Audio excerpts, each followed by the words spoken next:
as I walk on this, talk on this, aiming for the brain, and I'm not gonna miss.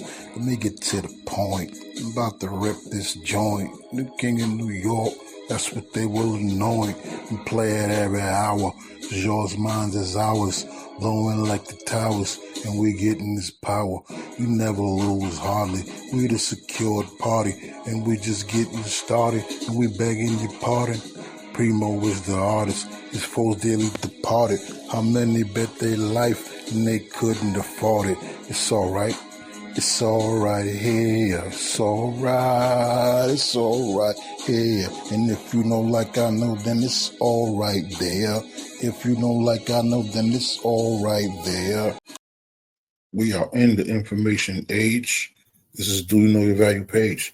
It's the content creator. I hit like Ryan Bader, back on the track with the facts and all that. One path is the way that I'm taking, getting closer to God in a tight situation as we proceed to give you what you need.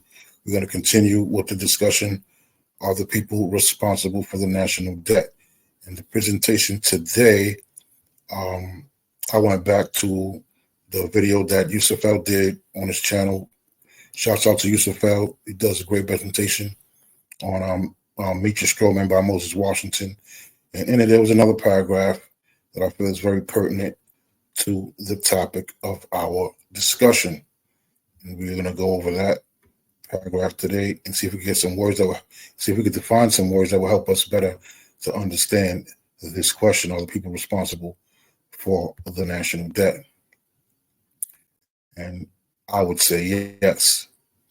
So this particular sentence, it reads, the government began to benefit from the straw man in 1933. In the article on the bankruptcy, we already seen evidence that the United States went bankrupt in 1933.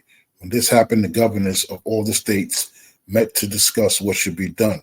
The state governors made a pledge to the federal government to fund the bankruptcy. They pledged the assets and the energy of the people belonging to the state governments.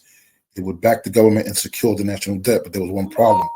The states could only speak for the people in their public capacity. They could not pledge private living human beings or property. So it was necessary to create a bridge between the living people and the creditors for the bankruptcy. The answer was to create straw men to stand in the place of the people. Now the problem was devising a scheme whereby the people would agree to contract with the straw man. And let me remove some of the things that's blocking you guys from seeing exactly what it says, so you can read it for yourself. I like to read for myself, so I'll allow you to do the same. See the whole sentence there. Let me remove my logo real quick so you could actually see the whole thing real quick. Put my logo back. Let's put my logo back. Let's put the question back. Are the people responsible for the national debt? And one word in here, or one of the words in here that I think is a very important word that we should know is the word pledge. What is a pledge? What do they mean when they say pledge? What is a pledge? If you look at the word pledge, it's a noun. And the word pledge means a solemn promise. But the word pledge can also be used as a verb. And the local definition of the word pledge means to give as security for a loan, mortgage, a pawn. So basically, from the information that we get from Meet Your Straw Man by Moses Washington, well, what we come to understand is that if you go do the research yourself, because I've also done that, I don't just take anyone's word for face value. I go and do the research myself. And to better help me understand, what I did was to go look up the words and the word pledge. So state governors made a pledge. So state governors made a promise to the federal government to fund the bankruptcy. And they promised the assets and the energy of the people belonging to the state governments. They would back the government and secure the national debt. But there was one problem: the state could only speak for the people in their public capacity. So while I said yes, the people are responsible for the national debt in their public capacity as strawmen, yes, they are responsible for the national debt. In their private capacity, they are not. But many of us are not operating in our private capacity with our right to contract. We're actually operating as strawman because lack of information and this actually being kept a secret from the people, because it's easier to control people if they have a lack of information. If I have all the information and you have a lack of information, it's easier for me to control you.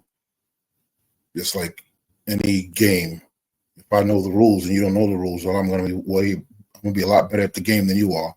And we are in a game of commerce in America and all over the world. This is a system that's been implemented. And so once again, I'm going to say, yes, the people are responsible for the national debt. But let's go back and see what the word surety means. We defined the word surety in our last video, but we'll also define the word surety again for those who are not. We could go back and look at it anyway, but let's just define it again. And surety is a person who takes responsibility for another's performance of an undertaking, for example, their appearance in court or the payment of a debt. So the people are put in as the surety for the national debt, and the people are responsible for the national debt in their public capacity as strawmen, which they represent. And 9 times out of 10, people think that they are the name. They don't understand that the name is property. It was not taught.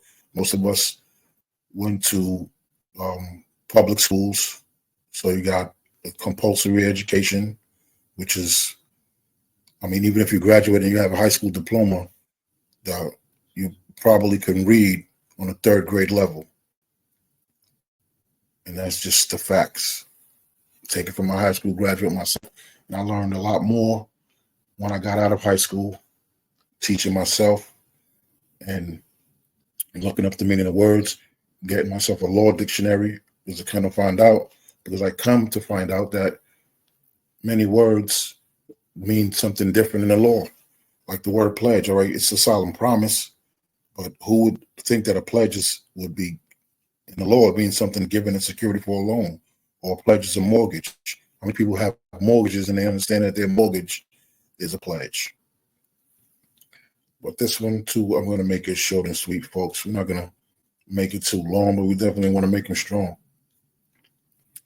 And with that one, we're going to end this. I want to say peace and blessings, and don't you dare go testing.